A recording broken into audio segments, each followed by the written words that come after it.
आप देख रहे हैं मातृभूमि में, आपके साथ शोभना यादव। सीधे आपको लिए चलते हैं कांग्रेस नेता कपिल सिब्बल की प्रेस कॉन्फ्रेंस में। Present government, the present dispensation is destroying the very foundations of our republic. So what do we need? We need an open dialogue. We need conversations. We need to understand each other's point of view. I don't want to talk about Punjab, but a border state where this is happening to the Congress party means what? It's an advantage to the ISI in Pakistan. We know the history of Punjab and the rise of extremism there. We know how forces across the border exploit the situation to create an atmosphere of uncertainty. It is these forces that are the biggest threat to our country. The Congress party should make sure that they remain united. If somebody has an issue, that issue has to be discussed. Consultations must take place from the senior most members of the party. The organizational structure must be strengthened. That is to be done if the organization is in place, if there is a president, if there is an elected CWC, if there is a central election committee, if the structure is strengthened bottoms up. I want to end with the words of Mahatma Gandhi, and this is very important. This is what he said. He said, "I have repeatedly observed that no school of thought can claim a monopoly of right judgment. We are all liable to err and are often obliged to revise our judgments. In a vast country like this, there must be room for all schools of thought. And the least, therefore, that we owe to ourselves as to others is to try to understand the opponent's viewpoint. And if we cannot accept it, respect it as fully as we expect him to respect ours. It is one of the indispensable tests of healthy public life." That's what the Mahatma said. So listen to our point of view. If you don't accept it, fine, but at least listen. We respect your point of view, but have the space to respect ours. Allow us that dialogue.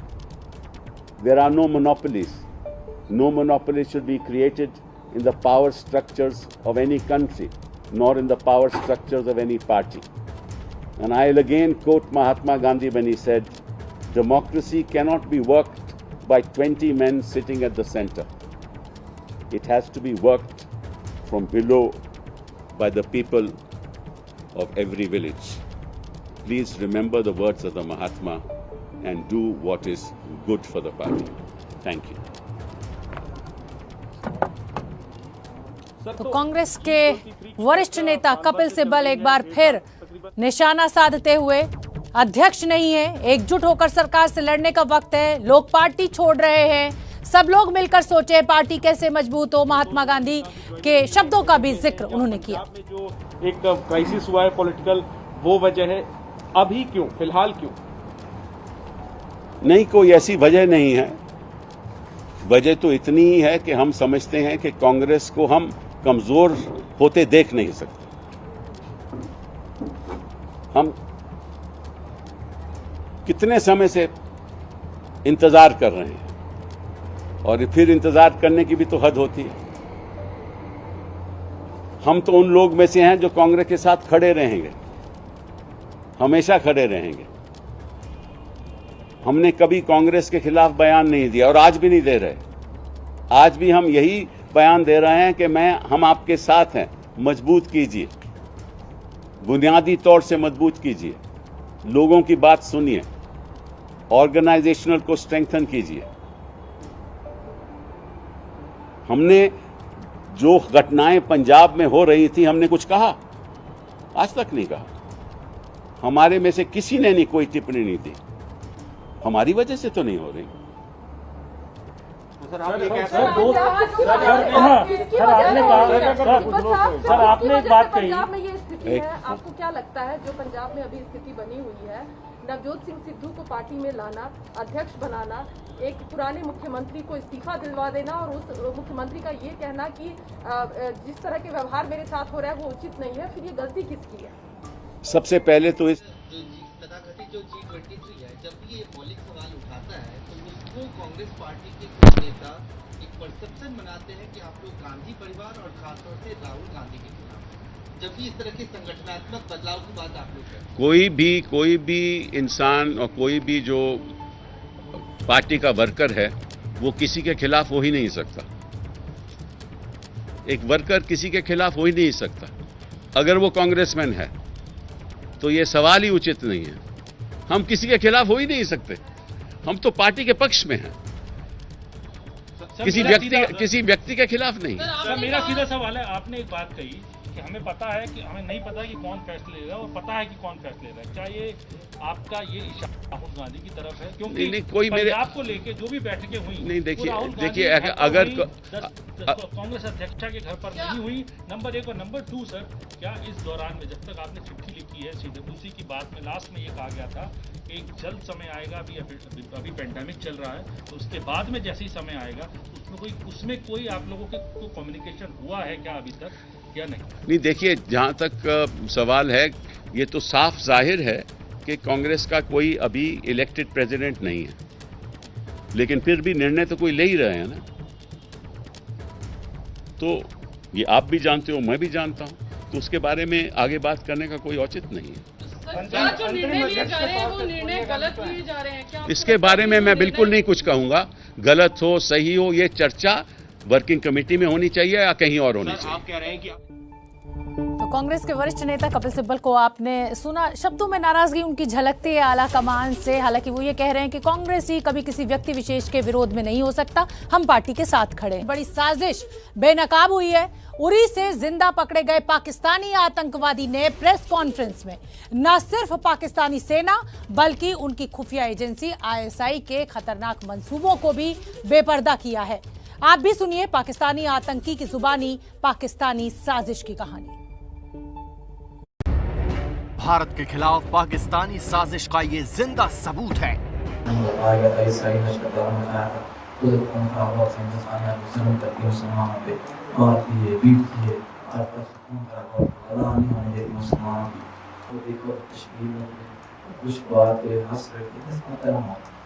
Kashmir में जिहाद के लिए पाकिस्तानी सेना ने इन्हें तैयार किया था।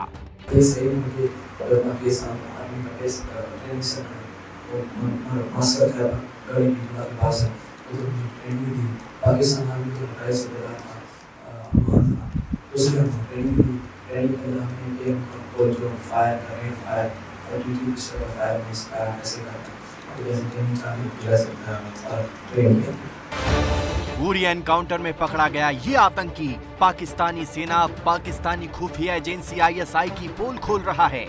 दुनिया को बता रहा है कि किस तरह पाकिस्तान भारत के खिलाफ लगातार साजिशें रच रहा है।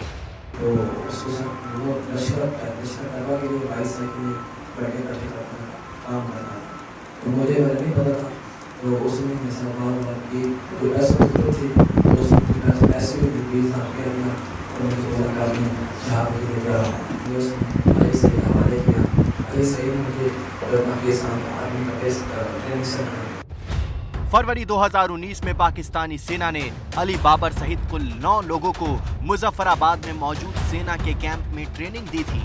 घर की कमजोर हालत की वजह से वो पैसों के लालच में आ गया और कश्मीर में जिहाद करने के लिए तैयार हो गया।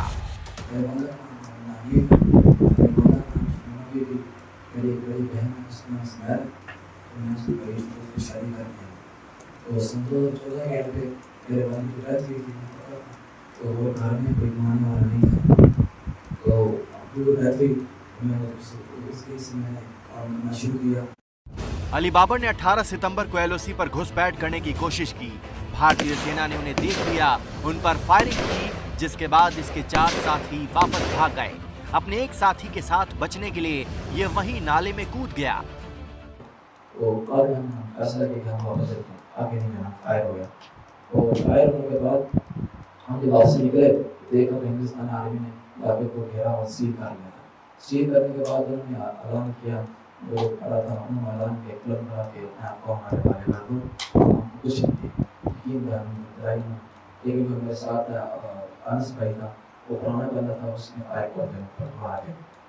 हिंदुस्तानी आर्मी के जवान को फायर किया, फायर मारा उसने।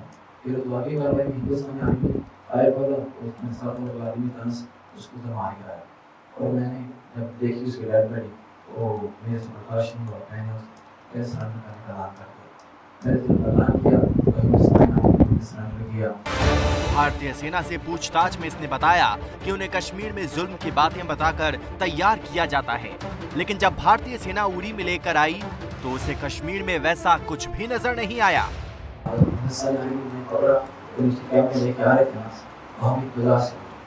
बाजार से गुजरे तो मैं जरूर देखो कश्मीर में कुछ बात हंस रहे थे तो मैंने देखी फौजी इधर तो कोई ऐसा मसला नहीं जैसे हम पाकिस्तान में बताया गया था, ईसाई नशकता मचाया था, उधर कौन था बहुत से इंसान जुल्म करती है मुसलमानों पे, मारती है, पीटती है, आपस में खून खराब अदा नहीं होने देती मुसलमानों की। तो जब मैंने कैंप के अंदर एंट्री की मैं 2-3 दिन में गुजरता, मैंने अजान सुनी, 5 वक्त की अजान सुनी, अजान सुनता। पाकिस्तानी आतंकी अली बाबर ने अच्छे सलूक के लिए भारतीय सेना की तारीफ भी की।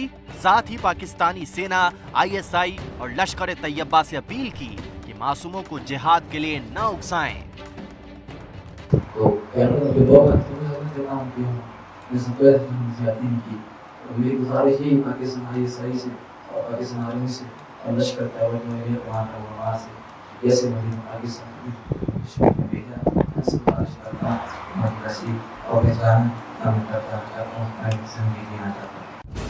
अब देखना होगा कि क्या पाकिस्तान की सरकार अली बाबर को वापस बुलाती है या फिर इसे पाकिस्तानी मानने से ही इनकार कर देती है।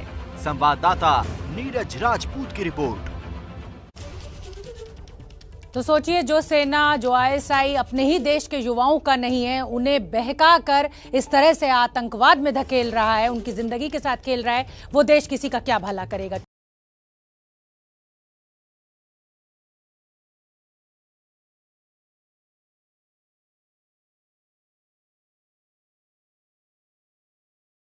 देश को अगले साल नए संसद भवन की सौगात मिलने वाली है। पीएम मोदी रविवार को अमेरिका से आते ही निर्माण कार्य का जायजा लेने पहुंचे। नए संसद भवन की तस्वीर भी सामने आ चुकी है। ऐसे में देश ये जानना चाहता है कि आखिरकार नए संसद भवन में क्या कुछ खास है, और इसी को लेकर हमारे संवाददाता नीरज पांडे ने संसद भवन के निर्माण कार्य का बारीकी से जायजा लिया है। तो चलिए आपको दिखाते हैं संवाददाता नीरज पांडे की ग्राउंड जीरो से ये एक्सक्लूसिव रिपोर्ट।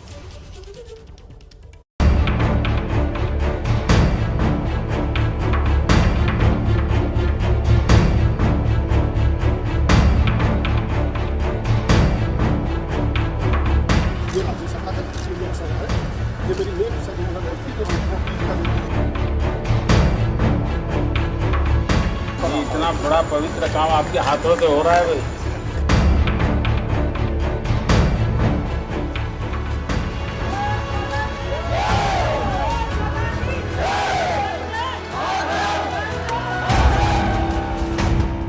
देश की नई संसद के निर्माण की ये तस्वीरें हैं। दिन रात सैकड़ों की संख्या में मजदूर इसके निर्माण में लगे हुए हैं।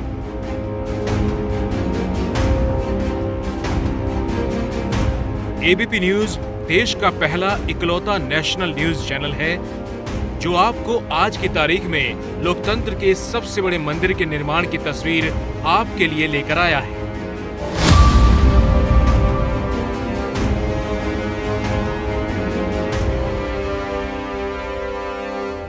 एबीपी न्यूज को जो जानकारी मिली है उसके मुताबिक इस साइट पर 4,800 मजदूर काम कर रहे हैं। कैमरामैन चाको की मदद से एबीपी न्यूज के रिपोर्टर नीरज पांडे आपको कंस्ट्रक्शन साइट की बारीकियों के बारे में बता रहे हैं। एबीपी न्यूज आपको ले आया है जो नई संसद बन रही है उस बिल्डिंग में, और मेरे पीछे जो भवन बन रहा है आप देखिए निर्माणाधीन भवन है। दरअसल ये हमारे देश की संसद है जो नई संसद बन के तैयार होगी 2022 में नवंबर में।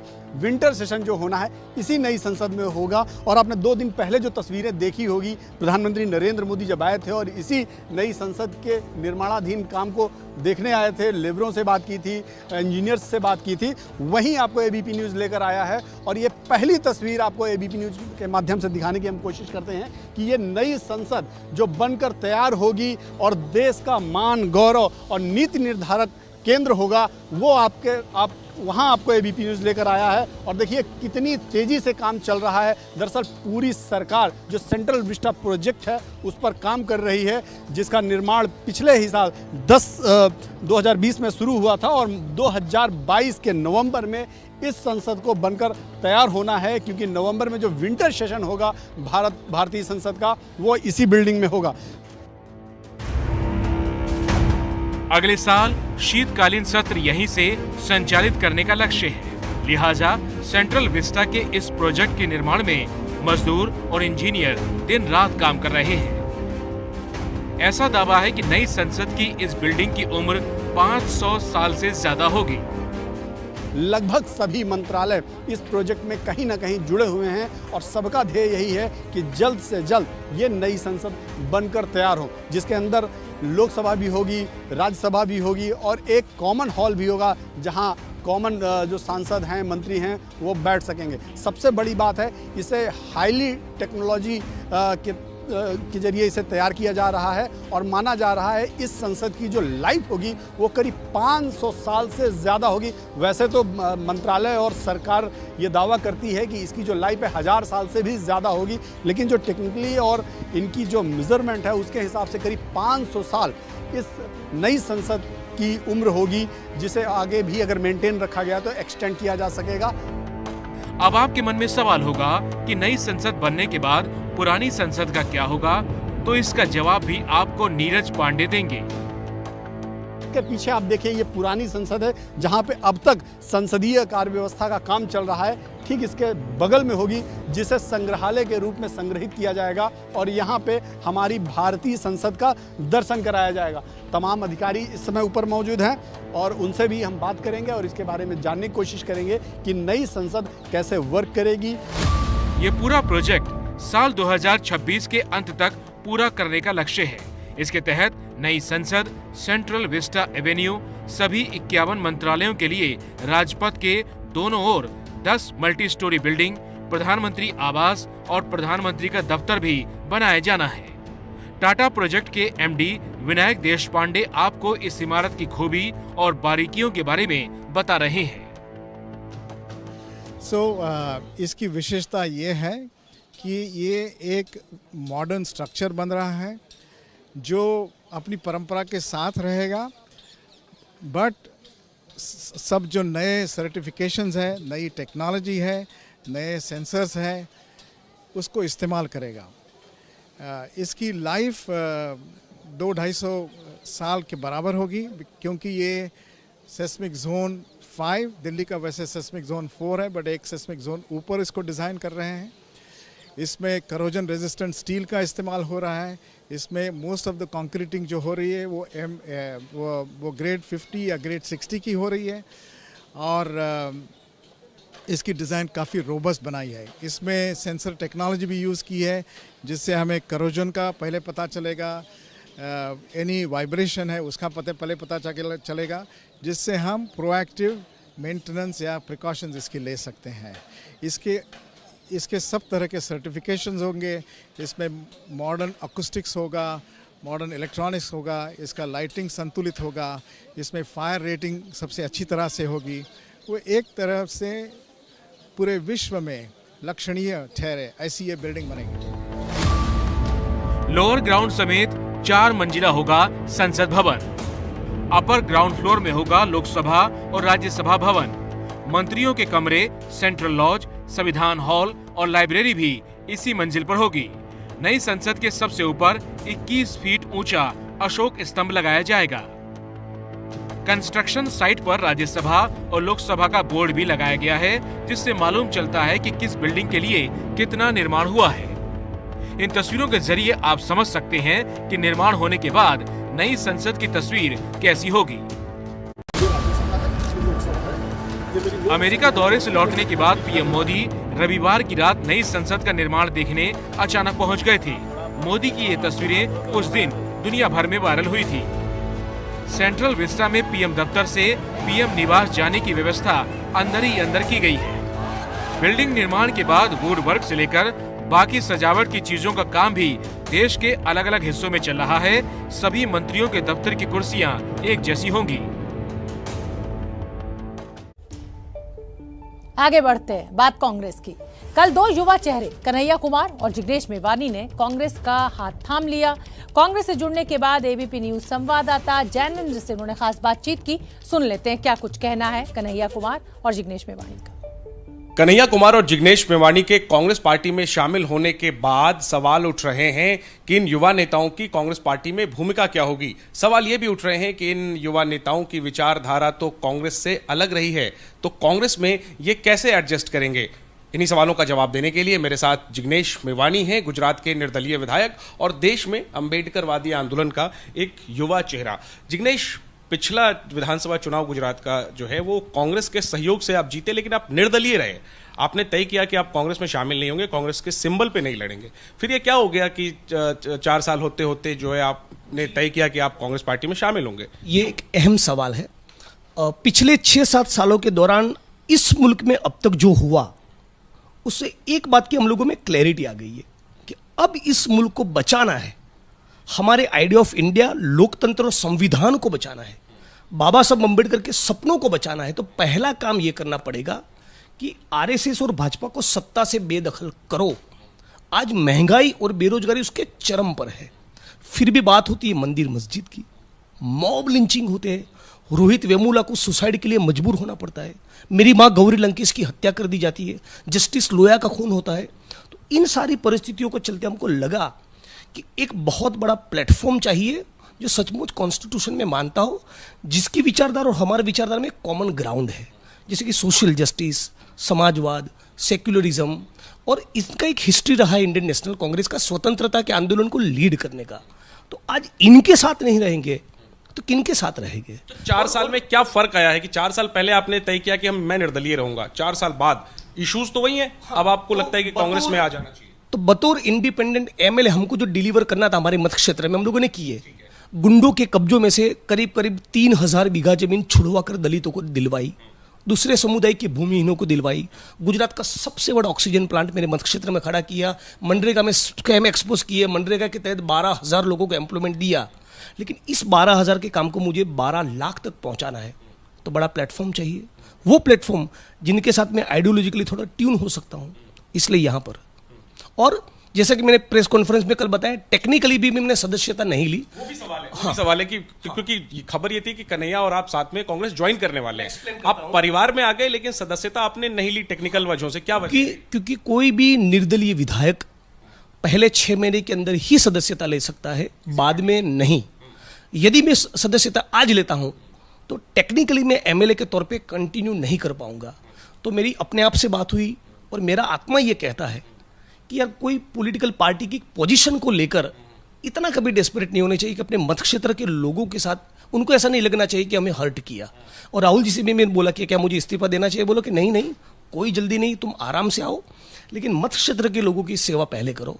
तो इसके चलते हम लोगों ने ये डिसीजन लिया है कि पार्टी में जुड़ने का जो फॉर्मल एप्लीकेशन है वो तो कभी भी कर लेंगे, लेकिन आने वाले दिनों में करेंगे। चुनाव के वक्त करेंगे या चुनाव से कुछ महीने पहले कर सकते हैं।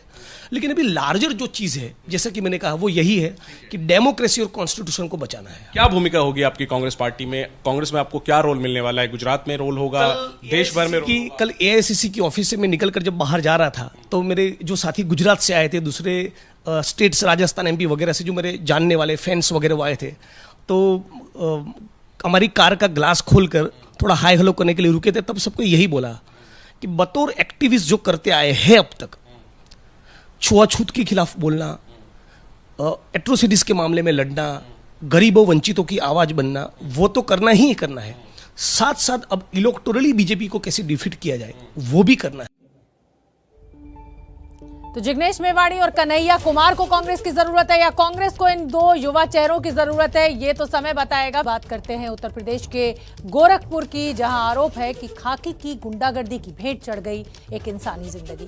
कल रात गोरखपुर में छापेमारी के दौरान पुलिसकर्मियों ने प्रॉपर्टी डीलर से मारपीट की, जिसके बाद मनीष गुप्ता नाम के प्रॉपर्टी डीलर की मौत हो गई। परिवार का दावा है मौत पुलिस की पिटाई की वजह से हुई है। मामले में मुख्यमंत्री योगी आदित्यनाथ ने संज्ञान लेते हुए कड़ी कार्रवाई का आदेश भी जारी कर दिया है, जिसके बाद मामले में 6 पुलिसकर्मियों को सस्पेंड कर दिया गया है।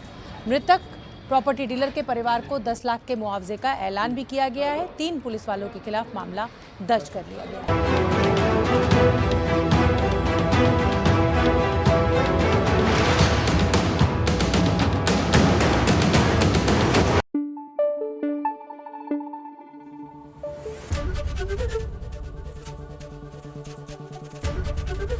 एबीपी न्यूज आपको रखे आगे।